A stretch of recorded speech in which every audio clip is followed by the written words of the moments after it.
Hello, everyone, and welcome back. Today we're looking at the Zentraedi fighter pod. Uh, this is a starfighter scale pod. Comes in at a length of 57 feet or 17.37 meters.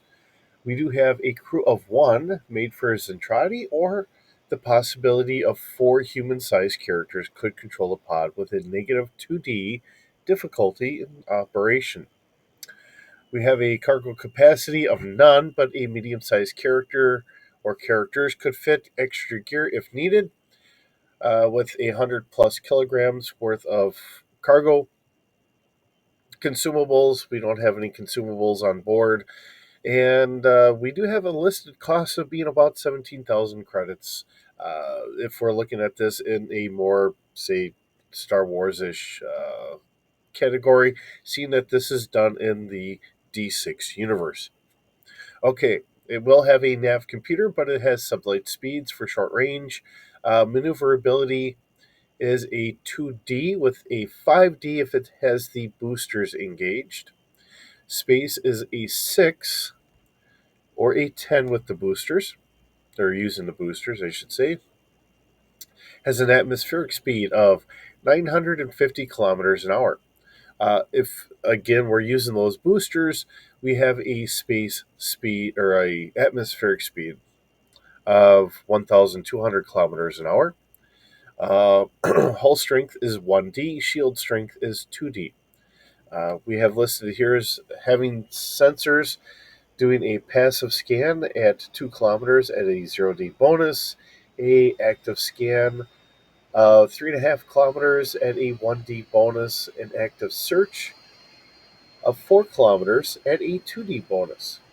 And we have a focus search of 200 meters at a 3D bonus. Now, the old Zentradi fighter pod comes with particle beam cannons. It's a three cluster weapon. It is in the nose of the pod. Has a fire control of 2D. Damage is 5D if you're shooting just a single cannon, and 7D if you're shooting all three cannons. It is unlimited due to the fact that they're using the protoculture. Fire rate, one blast per cannon or one fire linked from all three cannons. We do have medium range missile launchers.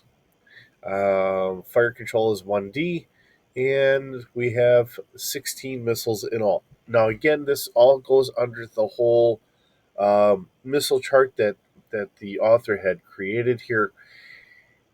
And again, I will mention that most of the missiles are doing 8D damage. So just leaving it at that. Now, you could do a fire rate of one per attack or volleys of two or four, however you want to do it, and the description that we have listed from our author. So, whether in Robotech, Macross, or even Star Wars universe, the Journal was the standard starfighter type vehicle for the Zentradi fleet, um, filling the role of a role the battle pods couldn't due to lack of speed and flight capability, and succeeding much in the same manner of the TIE fighter of the Galactic Empire. Simple but Robotech mastered standards, easy to mass produce, and devastating in large enough waves against an enemy target. The journal can enter and exit the atmosphere on its own, carries an impressive enough weapon loadout compared to anything in the Star Wars universe. And in the advanced technology of the Zentradi and Robotech masters, it seems little, or it seems like little more than a cockpit with engines on the back of it, with just enough space for a Zentradi pilot inside. But make no mistake, just like the TIE fighters, these fighters can be deadly in the right hands or when thrown in large numbers against would be aces. So, remembering the things I do about the Robotech slash Macross, uh, Most Zentradi really have gotten to the point where they don't understand how to really fix their equipment. It was kind of noted in one of the episodes. They just use the equipment. A lot of that know how on fixing things and everything else have really kind of gone by the wayside by the time that they have shown up on Earth, looking for the SDF 1, Zor's ultimate weapon. Um, and it's a kind of a downfall for the Zentradi themselves, as they have to kind of relearn how to do some of this stuff, and they have a big enough fleet and everything else that I think typically if it just starts to stop working, you just kind of cast it off. Uh, no one really seems to worry much about it because they have such big amounts of equipment that they can just use. So, um, but here we are, being able to bring this to us in the D6 universe. If we were wanting to take it and add this into um, Star Wars, uh, I think, and just keep this in mind. This is me mainly because we have so much novelization of everything that's gone on in the expanded universe, and I really don't want to mess with any of that stuff.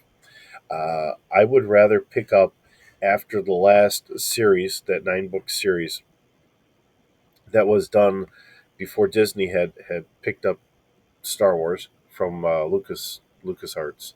Um, to bring the Zentradi in as a overwhelming force to the Star Wars galaxy, um,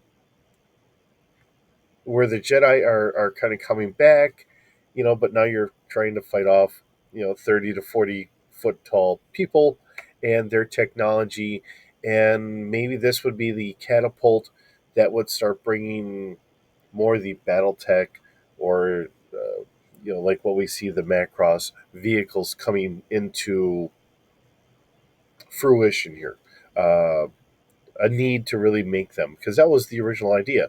They knew that they had to fight these people that were 30 to 40 feet tall, and they needed something that could fight them hand to hand. That's why they made the Vertex to begin with, and the Destroids. So, with that being the case, maybe that is something that we could use to catapult the next iteration of our own gaming universe of Star Wars. I think it's got a lot of good merit to it. Always bringing something in from the outside as a threat for everyone.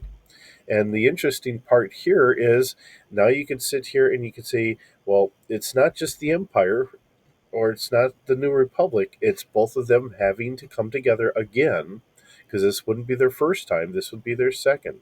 Um, because they had to do the same thing for the Yuzhong Vong. But for them to work hand in hand, say, hey, we understand our differences, but we can work together and do this like they've done once before, and see how things go. Maybe they start building the battle mechs, and that would bring that whole storyline into place. Um, And again, this would be another reason for someone to say, hey, we need ships or whatever. And in my silly mind, where I've talked about it would be wonderful to bring, like, even Star Trek or some of the other ones, it's just another ship line. Uh, how do we, get these things from point A to point B? Let's have a ship line that we can kind of put pods on, or whatever the case may be, however we want to look at it. Everyone's going to have their own opinions on this, and I understand. And looking at it in the game sense of, different factions are going to have their own opinions on how to uh, move these big, you know, walker scale robots around from point A to point B. And, you know, it's a wonderful idea. So, with that, thanks for stopping by. Thanks for visiting. It's wonderful having you here. Hope you're having a wonderful day. Hopefully everyone is staying well. I'm still fighting this cold thing myself. Um, I know it's going around quite a bit, so hopefully everyone's doing good. We'll see you in the next video.